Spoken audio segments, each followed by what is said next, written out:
Hey there, scrappers and recyclers. Welcome to Shark Scrapper Live, where we take a look at what's going on in the precious metals market, the industrial metals market. We'll have a little safety chat, and we'll talk about other things that are relevant to our wonderful world of scrapping and recycling. It's great to be here. Last week was really weird. We had thunderstorms Friday and Saturday, really tough thunderstorms, and lost power. We lost internet connectivity. It was on and off. And Sunday things were kind of iffy back and forth. So I just decided that it wasn't worth the risk of trying to come up live and lose power or lose connectivity partway through. So we've had a weird week with the weather, storms on and off. Uh, you could hear thunder and then it wouldn't get to you, or all of a sudden it would just start raining. So it's just been a very weird week for weather up here in the mountains.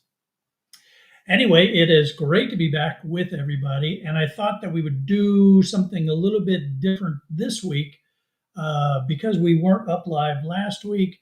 We're going to do for metals today. So we're going to talk about copper and aluminum and gold and silver.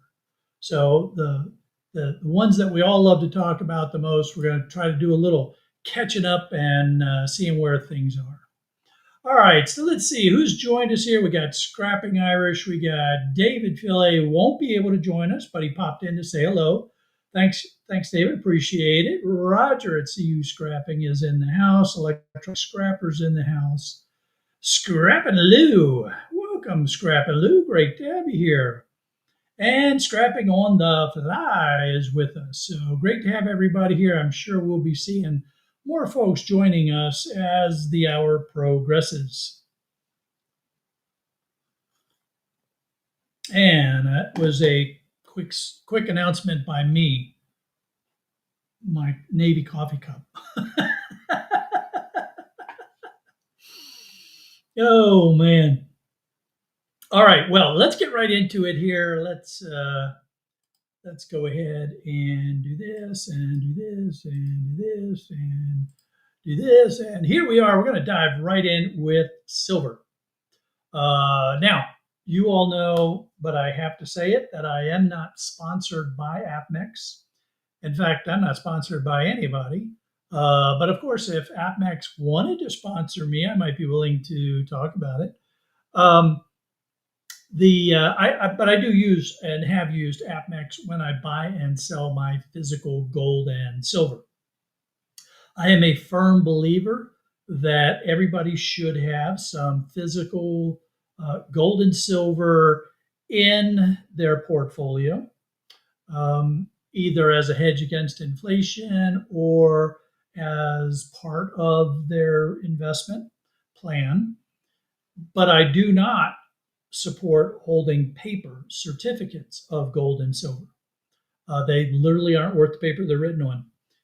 If you're going to have gold and silver in your portfolio, I recommend that you have physical gold and silver, whether it's rounds or bars. And I would suggest that you have them in sizes that you can easily sell when and if the time comes. What do I mean by that? All right. If you have some 1 ounce rounds, 5 ounce bars, 10 ounce bars, you will be able to sell those back to APMEX, JM Bullion, any of those folks on, the online folks. You'll also be able to take them down to a coin dealer or a pawn shop and sell them. You may or may not get spot value. You may have to haggle a little bit, but you'll be able to sell them because they are manageable sizes, and the prices that you would get for them are not so onerous that you'd have a hard time trying to sell it to somebody. 100 gram bar. I mean, 100 ounce here. Wait, let's see. Right here we've got APMEX. Let's go look at some of these big silver bars that you can get. We'll go here and we're going to go by weight and 50 ounce, 100 ounce bars. I mean, 100-ounce bars, yeah, those are going to be some pretty big knocking bars. You can see you're up in the $4,000 or $5,000 range. Might be difficult to sell something like that when the time comes. But if you are just in the 1 ounce, here we go, the 1 ounce, and those are pretty reasonable, right? So that's why I recommend keeping things in that 1, 5, 10 ounce. I also do not recommend fractionals, so half ounce, quarter ounce, because the premiums on fractionals can get pretty steep relative to what you're getting. So that's why I tend to suggest that your smallest weight should be 1 ounce. I wouldn't go much above 10 ounces if unless you really get a great deal on it. And those are manageable kind of quantities and sizes to keep with you. There are also folks that love to get the junk silver. So those are silver coins or coins that have silver value in them. And you really want to pay attention to that. Be careful with that because, there are people that'll buy and sell the junk coins, but it's a different world than if you're just getting triple nine or quad nine silver rounds and bars. So what's going on with silver prices here? Well, we can see that, let's see, silver is at 38.40, and we're looking at the week here. We had some pretty interesting movement, climbed up a bit, dropped, plateaued, dropped again, and then we had this slow climb kind of thing coming up here to where we're at now. So it sort of suggests that there was that the investors were having a hard time figuring out what was going on, what they wanted to do. If we look at the month, we see that we're up 5.8, but we had some here. Let's get the line here. But you can see where we had these gyrations going on during the week here, although overall we were climbing. So at this stage, we're going to pop over to our trading economics chart. This is a 1-year look at silver. We're going to pop the candlesticks real quick. Each candlestick represents 1 day of trading. And we zoom in here. And what we can see is that we had some nice climbs, then a little bit of what's going on, another nice climb, and then there's some what's going on kind of stuff before we climb again, drop off a little bit, climb back up a little bit. So what we're seeing here is that, and I love the description that they gave us, silver climbed above 38 after rebounding after a 2-day decline. And they talk about the US dollar and the treasuries retreating from recent highs. And the pullback came as investors reassessed the Federal Reserve's policy outlook, the monetary shift in trading dynamics, the economic policies going forward, what's happening with tariffs, potential that there won't be a federal rate cut, that it's going to be holding steady because of inflation concerns, and what's going on in the Middle East and Ukraine. So we go back here to the line chart, and essentially what we see is some confused signals, but generally silver's climbing, and that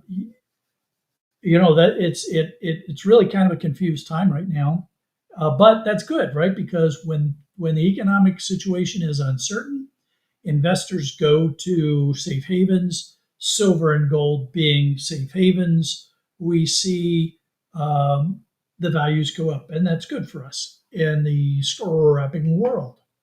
Let's see, what are we talking about for a forecast? That's pretty nice. They're looking at silver climbing to $41, almost $42 an ounce sometime in the next 12 months.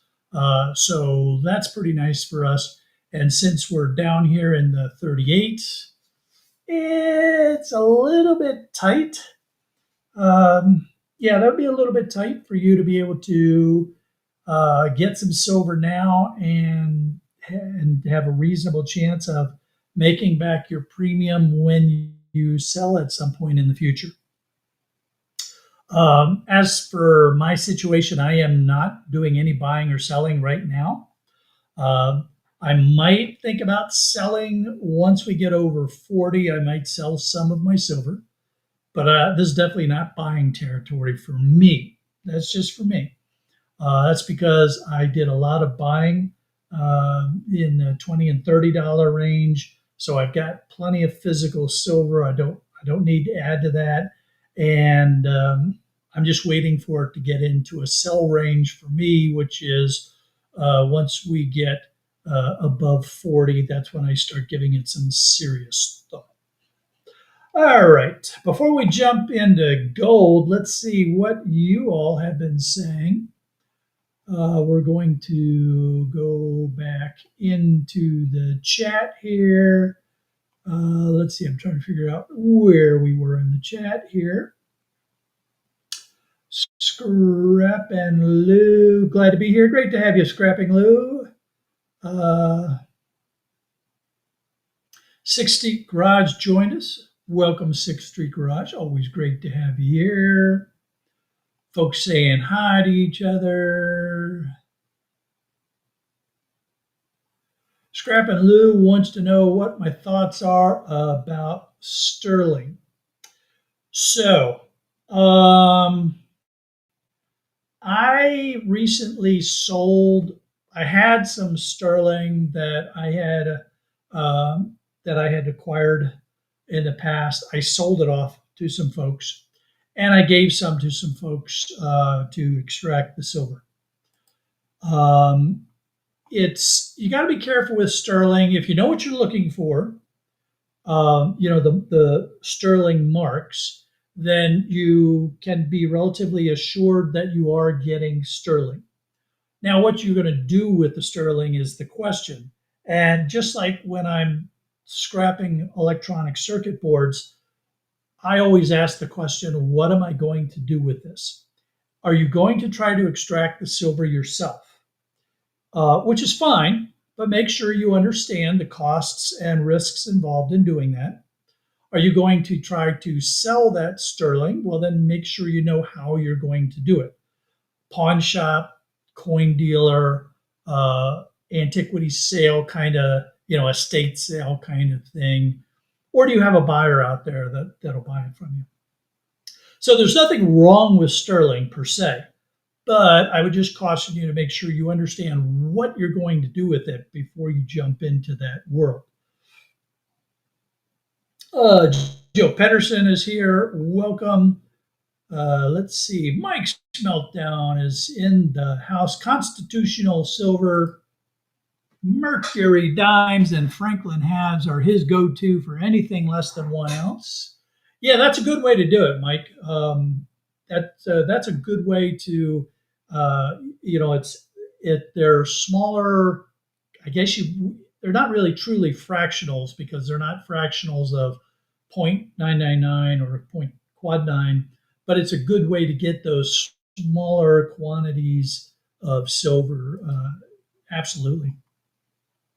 Especially if you've been doing it for a while and you know what you're looking for and you've got some good sources and those kind of things. Yeah, let's see. UH Joe, welcome. Scrapping on the fly has some Liberty dollars. Very cool. Very cool. And Mike is also saying Washington quarters are too easy for people to confuse silver with non-silver, and they were in circulation for a long time. Yep.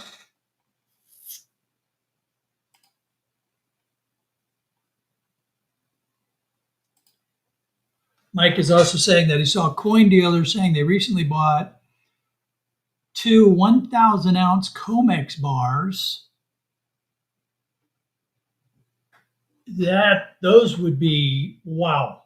Yeah, that would be, what would you do with that? I mean, I guess it might make a good doorstop.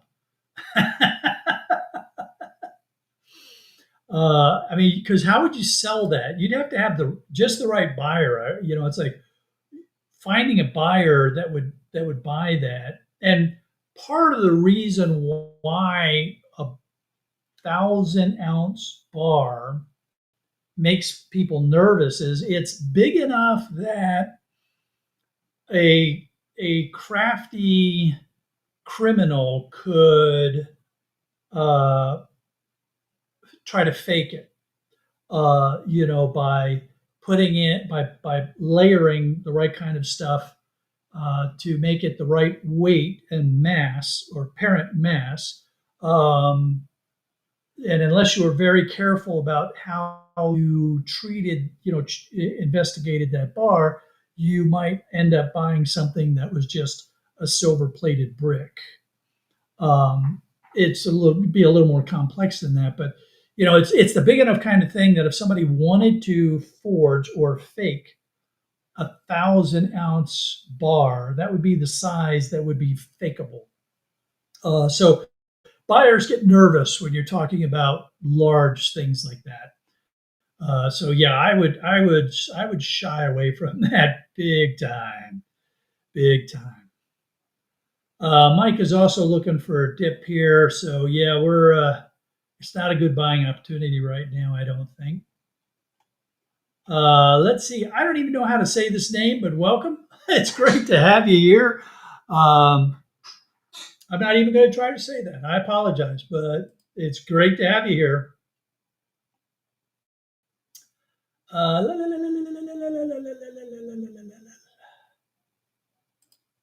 So Roger said he was just doing the math here. 1,000 troy ounces, 68 pounds. Yeah, those are that. Like I said, man, those make some pretty good doorstops for sure. Oh, Andre's in the house. Welcome, welcome, Andy. It's great to have you here. And Jim, I accept fractional silver when bartering, but I can't stomach paying the premiums. Yeah, I agree. Absolutely, man. That's it. It's definitely the premiums are just kill you on fractionals, and the same with fractional gold too. Although sometimes that's all you can afford because gold can be pretty steep. So, hey, Ian, great to have you here, man. Uh, yeah, and you'd rather buy a equivalent smaller piece of gold than 1,000-ounce bar of silver. I agree. I agree absolutely. Uh,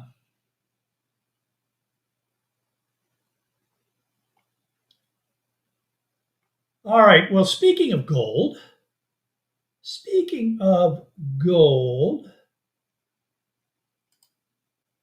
and what was this? I've seen someone get ripped off with gold. They had a guy refining stuff. Well, yeah, you got to be really careful when you're refining.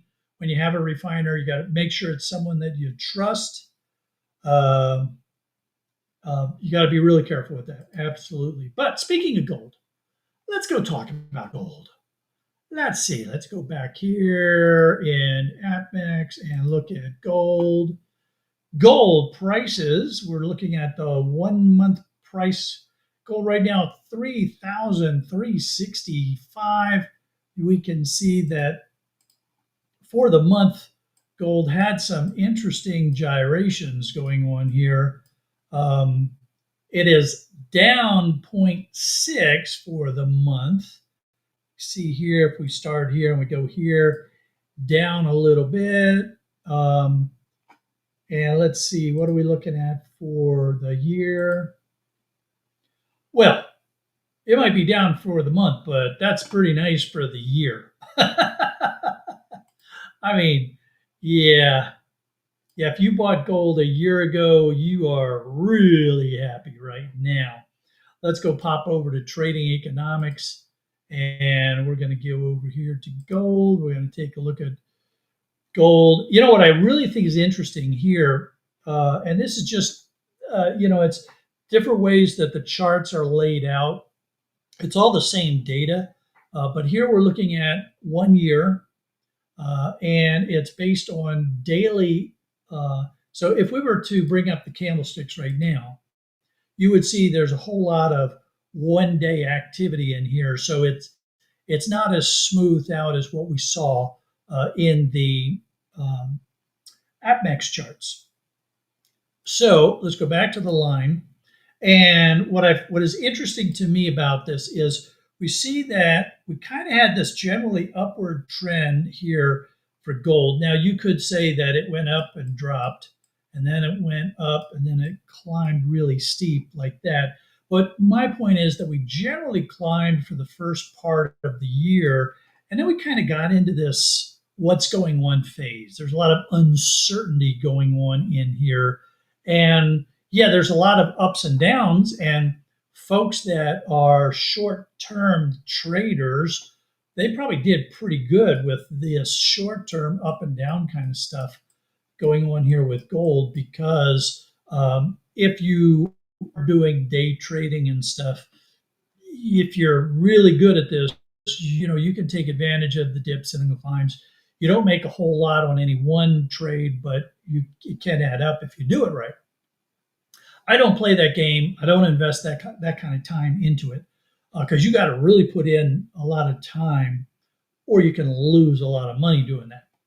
But to me, what's interesting is that you see this was really kind of a lot of gyrations around a plateau, and that when we see that going on, there's goods and not so goods about that. The goods is that our prices for our scrap PC boards, our gold bearing material has held strong. So when we sell our boards to places like boardsort.com, we've got a pretty good sense of what we're going to get. We don't have to worry that, oh, I got to hurry up and sell it because next week it's going to drop off.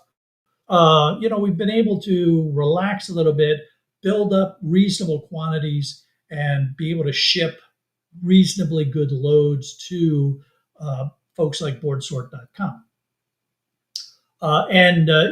That's good for us. Now, it's kind of not good for the broader world situation because the reason gold prices are this high and have stayed this high is because there's just so much uncertainty that's keeping investors in precious metals. So the discussion here, gold traded around 33.40 per ounce on Friday, on track for its first weekly loss, as strong U.S. economic data reduced the urgency for the Fed to cut interest rates. Same kind of things we were talking about with silver. Retail sales kind of rebounded a bit in June. There's a lot of discussion about why. Weekly initial jobless claims fell, showing some resistance in the economy, which is fine. Again, talking about the Federal Reserve having some concerns about inflation, so they're not going to lower interest rates anytime real soon. And then there's the ongoing unrest in Ukraine and the Middle East and such that keeps traders kind of, we're not quite sure. It hasn't been driving prices up, but people haven't been willing to let go either. So we see this uncertainty that's holding gold in a very good place for us. The folks that want to be able to sell gold bearing material and make money off of it. So it's a relatively good place for us to be. If we look at the forecast for gold, well, we got to do this first. If we look for the forecast for gold, we see that it's got a nice climb going over 35 here in the next 12 months, getting close to 35.60. So again, that bodes really well for us because it's not a real steep climb that you're going to say to yourself, well, I want to hold on. Here, let me show you what I'm talking about. if what the forecast was something steeper like that, then you might say to yourself, I'm going to hold my material and I'm going to try to get that new price in a month or two because it's going to climb so fast that it's worth taking that risk. When it's climbing relatively slowly like that, that says, at least what it says to me is, okay, I can continue to accumulate a certain amount of material until I have a reasonable amount to ship and be able to get less shipping cost. I am now shipping Gaylord quantities of material. Here in the United States, a Gaylord container is a big cardboard box. It's about a meter by a meter by a meter, um, or maybe a little larger. They vary a little bit. And by shipping less than truckload LTL quantities like this, I can get my shipping costs down in the 30 to 50 cents a pound range. It takes me a little bit longer to build up that much material, but when I'm shipping a Gaylord full of boards to BoardSword or other buyers, we're talking $2,000 to $3,000 worth of material. So I can do that with more confidence now because I'm not worried that the prices are going to drop while I'm accumulating the material. I'm also not worried that they're going to spike and I'm going to not be able to take advantage of that higher rate. I can build up that large quantity of material, and I've got pretty good confidence that when time comes for me to sell that pallet load, it's going to be worth more than what it is right now, and I won't have taken too much of a risk and losing any value or a spike price on it. Okay, let's see. What are you all talking about with gold while we are been in this discussion? I also want to see who else has joined us here.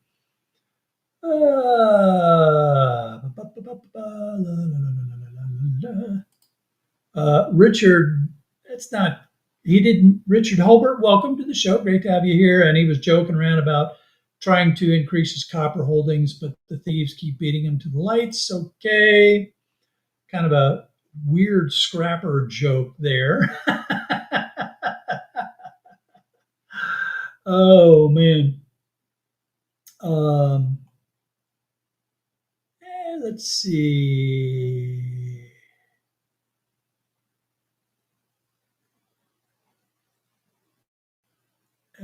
Everyday Solars is in the house. Welcome, Everyday Solars. Great to have you here.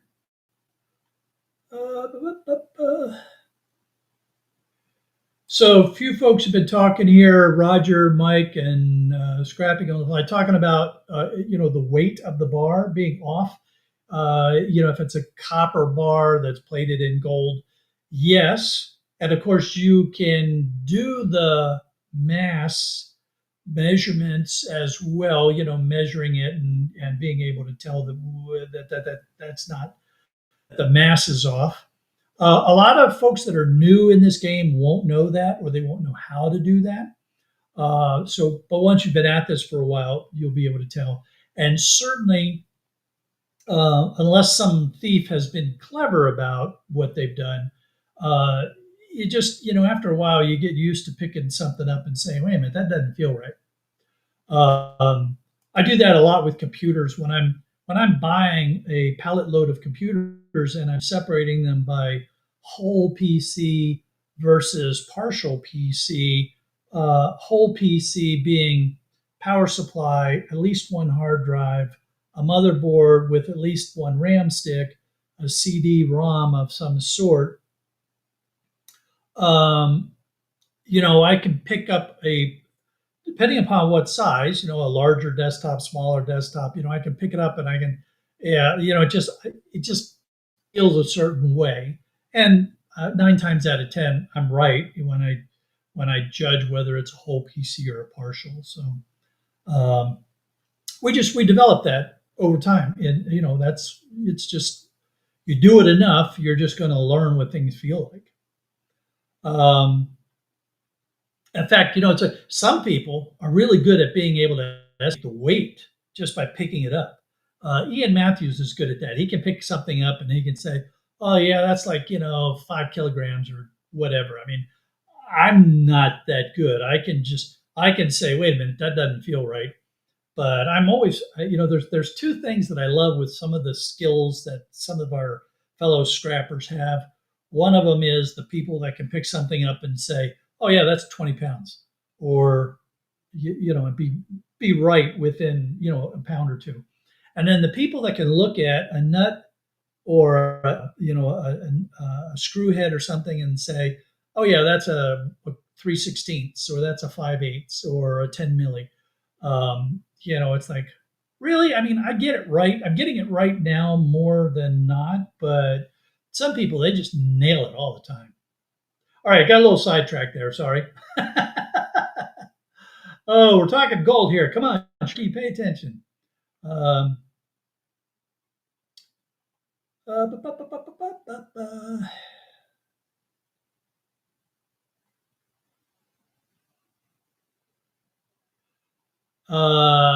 Yeah, Richard, you're right. I don't get into cryptocurrency, so I'm glad you made some money on it. That's cool. I'm not.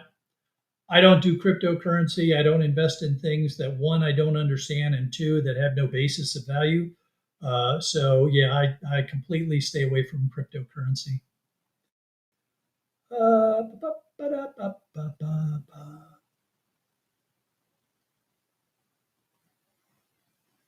And some back and forth, folks talking. I'm looking for gold comments, but I'm not seeing him in there. Ian Matthews is in the house. I think I said hello, Ian, already. Um,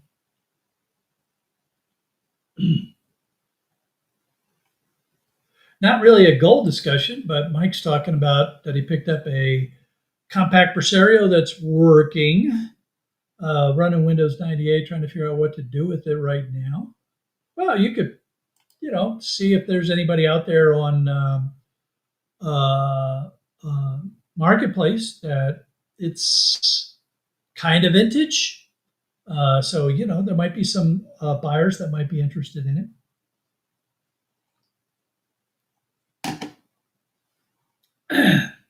Okay, so we've had a real good talk about gold and silver. I think that we've got some real good opportunities ahead of us, and as far as our scrapping world is concerned, things are looking good for us. So we can keep on moving forward with selling our gold bearing material. Our safety note today, again, brought to us by something that I experienced over the week. You all probably saw my video where I was in this shed that the business that's going out of business asked me to go in take a look at. And while I was in there, one of the things that you saw me picking up was this expanded aluminum mesh kind of material. And I made the comment in the video about how that stuff will cut you up. What you didn't see was that I had cut myself with the material. At one point, the edge of it raked across my arm, and I had a real nice bloody mess going on my arm there.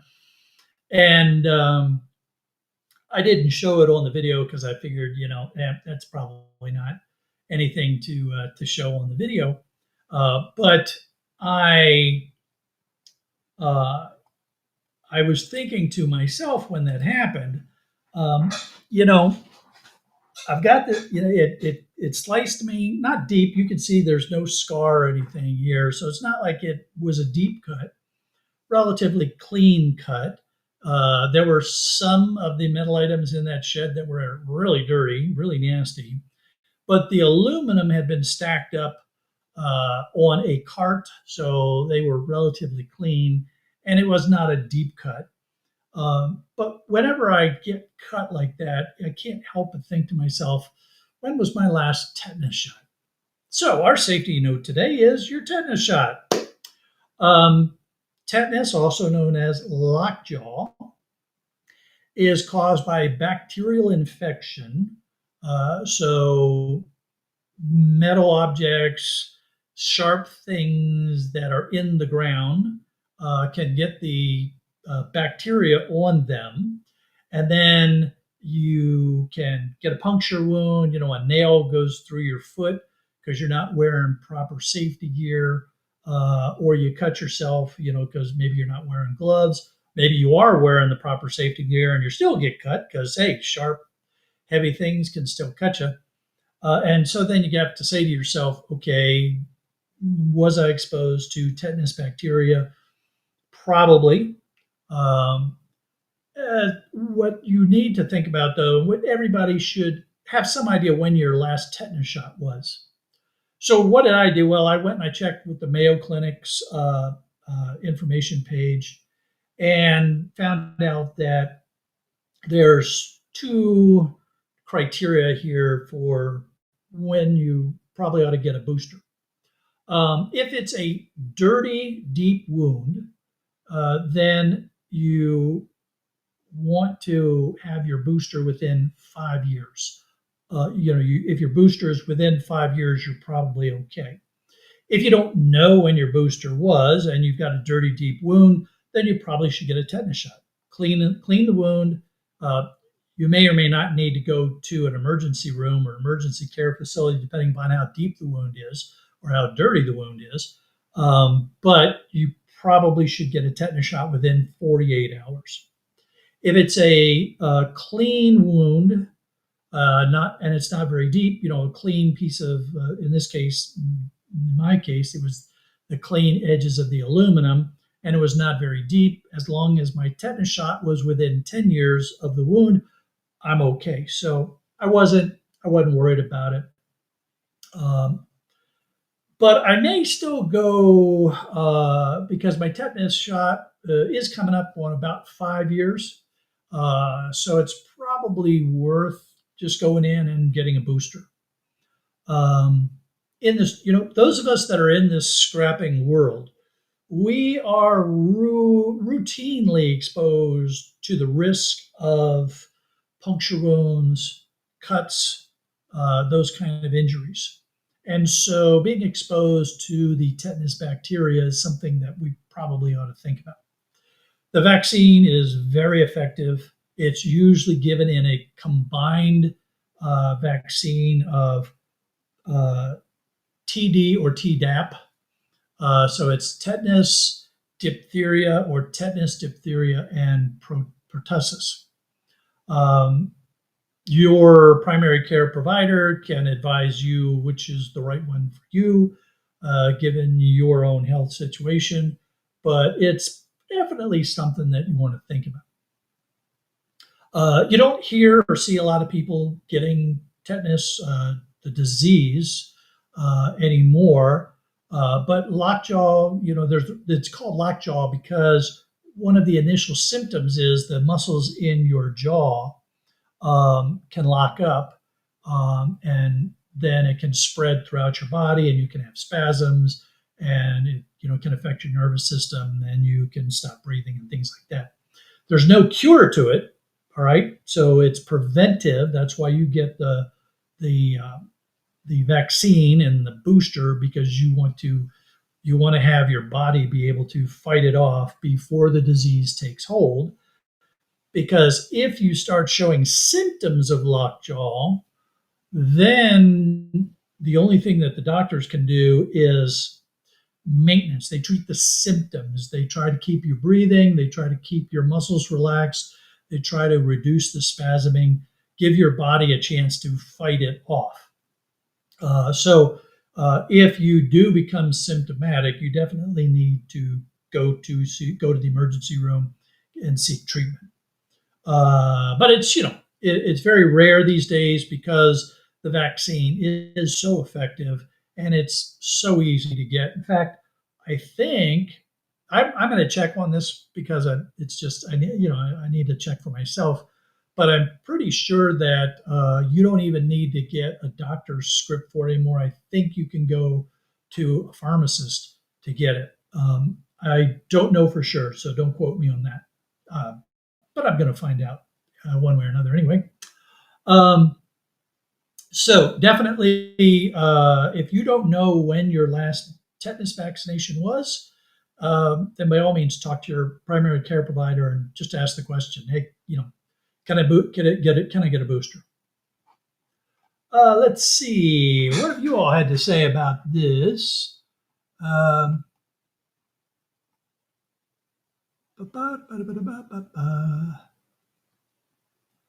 Scrapping on the fly says he's on too many blood thinners to cut up. Yeah, you got to really be careful if you're on blood thinners, man. That is definitely extra risky. But you shouldn't, if you're on blood thinners, you got other things you got to pay attention to. Um, uh,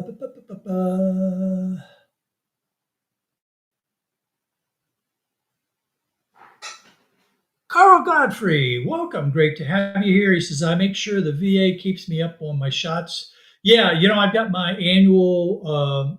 annual doctor's visit coming up with my VA physician. One of the really cool things about living up here in Western North Carolina, the VA hospital out here is rated the second best VA hospital in the country. And I got to tell you, they do a really good job of taking care of me. So no complaints there at all. And that's probably what I'll do is since my appointment is coming up in the next month or so, then I'll probably just talk to them about it and go ahead and get that booster.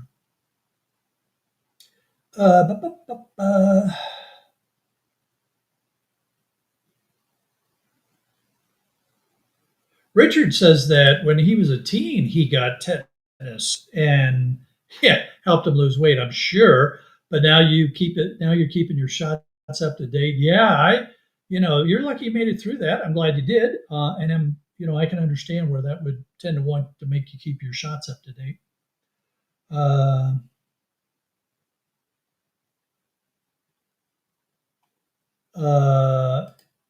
Yeah, that's kind of I understand some people have some issues with the flu vaccine. I don't know if you're talking the COVID or the regular flu vaccine. I have never had any negative reaction to any of the vaccines that I've ever taken, and trust me, the Navy has pumped me full of a lot of them. That Vaccines are serve a very important purpose. They keep us alive. They allow us to beat a lot of diseases that might otherwise kill us. So I would urge you to talk with your primary care provider and take an honest, open-minded look. Now, look, it's your decision, but vaccines have kept a lot of people alive that would otherwise be dead. So definitely be careful with that position.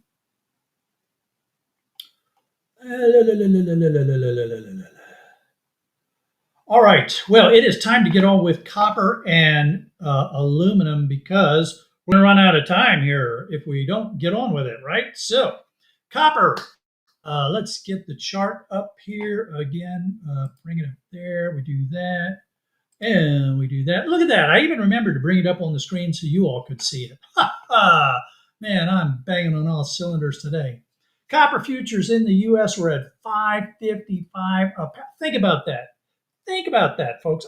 It was not a month ago. I was having a conversation with somebody here in town about metal prices and stuff, and they said, "Have you ever seen copper over $5?" And at that point, kind of said, "Yeah, we're getting there, man. We're really getting there." So, yeah, look at that. $5 surge to top at 570.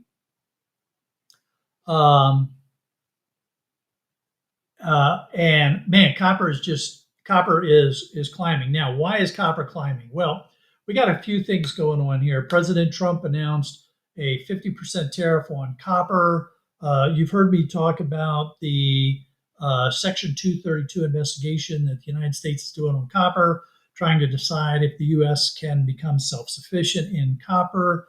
50% tariff on copper would lead to motivate. The argument is that it would motivate investors to open copper plants in the U.S. Currently, there's only two operating. We could probably get a third one up pretty quick because there was a third that had idled a while back, if my memory serves me correctly. But the other thing is that this impacts the price of copper internationally as well, as a lot of suppliers were pushing copper into the U.S. ahead of the tariffs taking hold. So then you've also got the whole question of what's going to happen to countries, nations that produce a lot of copper, and like Chile, where a big part of Chile's economy is metals, copper being one of the big ones. So there's a lot involved in this. But basically, as far as we're concerned, copper prices have been going up. As scrappers, we love to see copper prices going up because, well, we love selling copper. So copper prices climbing, which is good for us in the scrapping world. What are we looking at for a forecast? Look at that. Copper over $6 in the 12-month time frame. That's just amazing. Here, let's click on, we're going back all the way now to how far back does this chart go?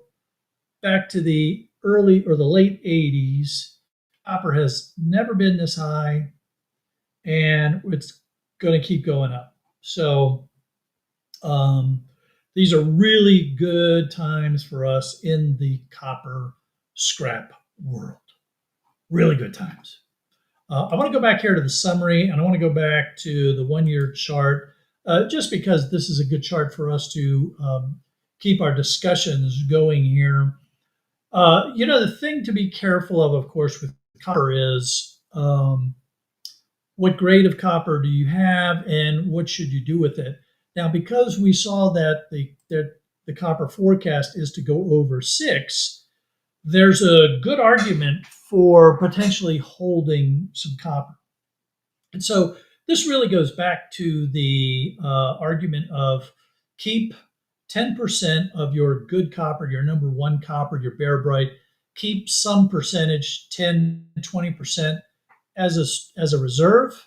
Sell your lower grade copper, your insulated coppers, especially like your number 3, your number 2 insulated coppers for cash flow, and look for some good price increases at your yard down the road to take advantage of those price increases. That's the way I'm playing this. But of course, I'm in a very different situation now because I'm not street scrapping and bulk scrapping the way I used to. I don't get a lot of copper like I used to when I was down in Florida. Most of my copper is coming in the form of insulated copper wire, or when I get those beautiful heat sinks that have the copper core with the aluminum around them, or even more beautiful, the copper heat sinks.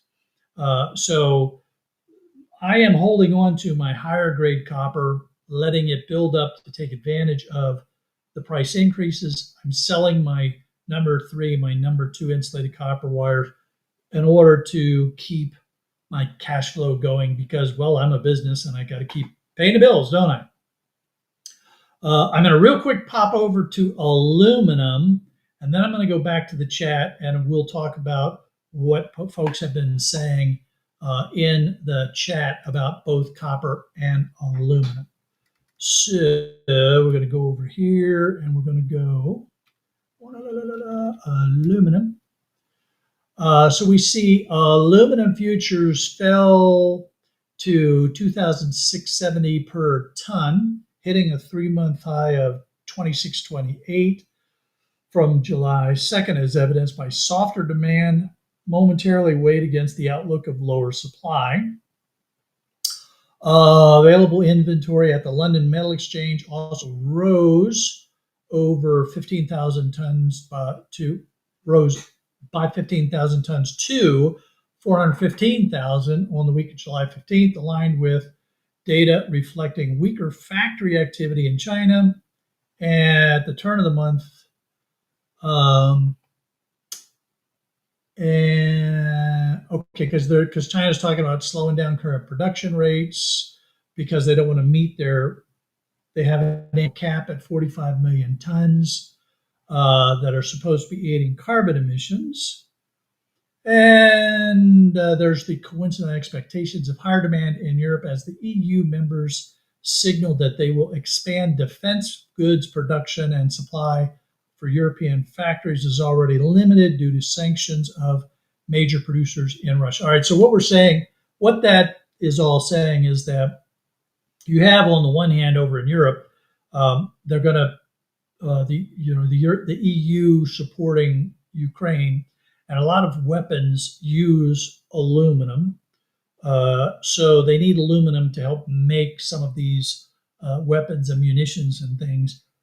So that's going to drive demand. At the same time, they used to buy a lot of aluminum from Russia, but they have sanctions against Russia. So, you've got this demand signal for aluminum.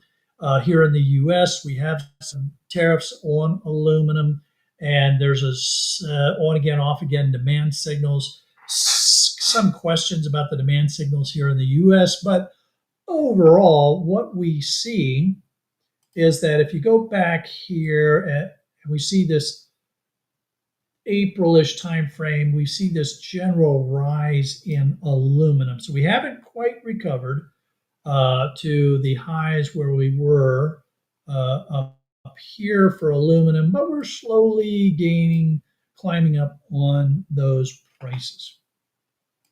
Let's go in here. Let's take a look at the 25-year. Yeah, aluminum had been really high, it dropped off. If we go all the way back, yeah, same spike for aluminum, slowly climbing back up again. Let's go back here to the 1-year chart and take a look at the forecast for aluminum. Slowly increasing, nothing to get terribly excited about. Here's the way I read this. Here, let me show you what I'm talking about for this increase. Right here, we've got this increase here for aluminum. So how would I play this? I would just keep, selling my aluminum scrap as I build it up to the quantity that I'm usually selling it at. So, whether you sell it as a particular bin size, whatever that bin size is, whether it's a 5-gallon bucket, whether it's a large bin or a smaller bin, just keep selling it as you get it because there's no huge price increases coming. It's probably not going to drop drastically. So you might as well just keep selling it as you get a quantity that makes it worth your time to take it into your scrapyard and sell it. That's basically what it comes down to. All right, let's pop over here to what do I want to do? I need to do this. I want to go talk about the comments section. So let's do this. And let's go look at the comments that have been coming in here. We've got copper comments and aluminum comments. So I got to find where I was.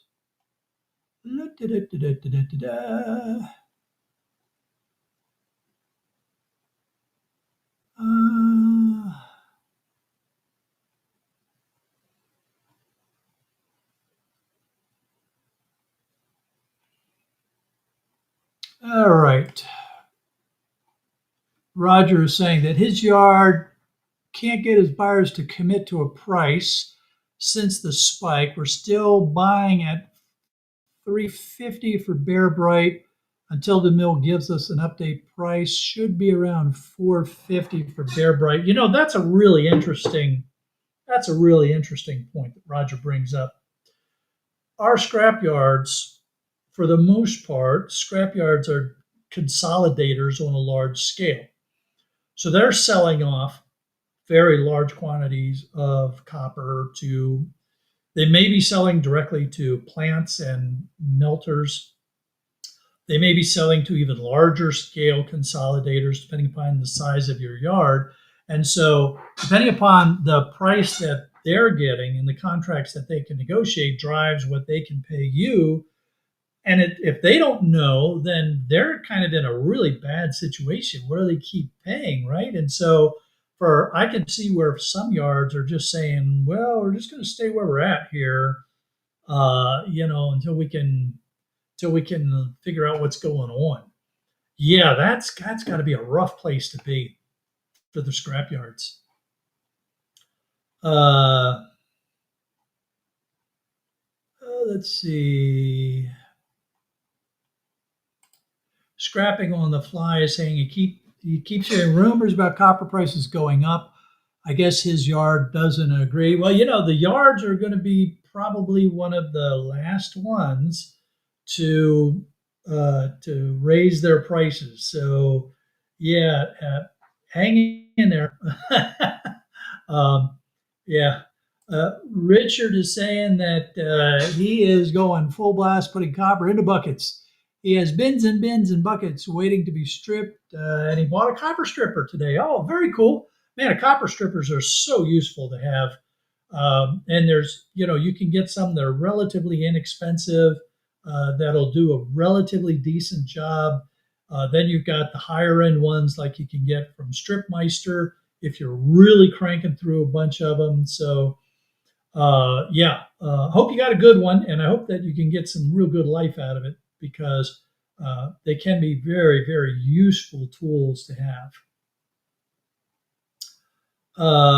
Let's see. Richard also was saying that the yards dropped the copper price heading into the holiday when most want to turn their stuff in. He's going to turn his in October. So, yes, there were some seasonality issues, and some yards may still do this, but a lot of times the yards have contracts that they're trying to fulfill, and that's what really drives their pricing. Um, so it's you just got to pay attention to what your yard is doing, and with prices being a little, especially for copper, being a little bit, uncertain at this point. I would not be at all surprised if some of those seasonality things don't play out, but there definitely is some seasonality to what the yards pay. So yeah, you got to really pay attention to that and know the yard that you're selling to. La, la, la, la, la, da, da, da.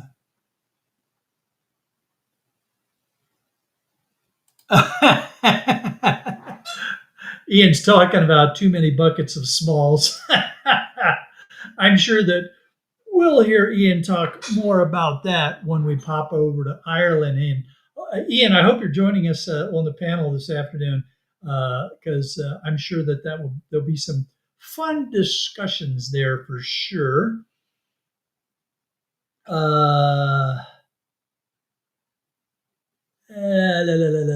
We're looking at copper aluminum comments in here. I'm looking for copper and aluminum comments. Yeah, so didn't see any more copper and aluminum comments. There is one last thing that I want to bring to everybody's attention here, real quick. And I just want to throw this chart up here. This is from WeatherWise. I'm not sponsored by them. It's a very good tool. You can get international weather as well as the U.S. But what I want to bring to my U.S. Viewers' attention is all of these tan areas, heat advisory. These purple areas, extreme heat warning. This lighter area, special weather announcements. Those are thunderstorms and stuff. Then you got red flag warnings. There's a lot of heat, a lot of bad heat stuff going on. Everybody, please, please, please be careful with the heat out there. Make sure you're staying hydrated. Make sure you're paying attention to the potential for heat stroke and keeping airflow. Don't get overheated. Get in the shade when you need to. If you're sweating profusely and then all of a sudden you stop sweating, that's a bad thing. So be very careful and stay hydrated the best you can because there's a lot of dangerous heat all across the US right now, so please be very careful. With that said, it is time for us to head across the pond to Ireland. So if you have autoplay enabled, as soon as I click the end stream here, you'll be redirected over to Ireland, where we're going to join Scrapping Irish. And it's a great time. You never know who's going to come up on the, well, we kind of know who the regulars are on the panel, but sometimes we have surprise guests pop up on the panel. What we really never know is what we're going to talk about, because you all drive the conversation out of the chat. So I look forward to seeing all of you over in Ireland. If I missed anything that you really wanted to talk about, bring it up while we're over there in Ireland.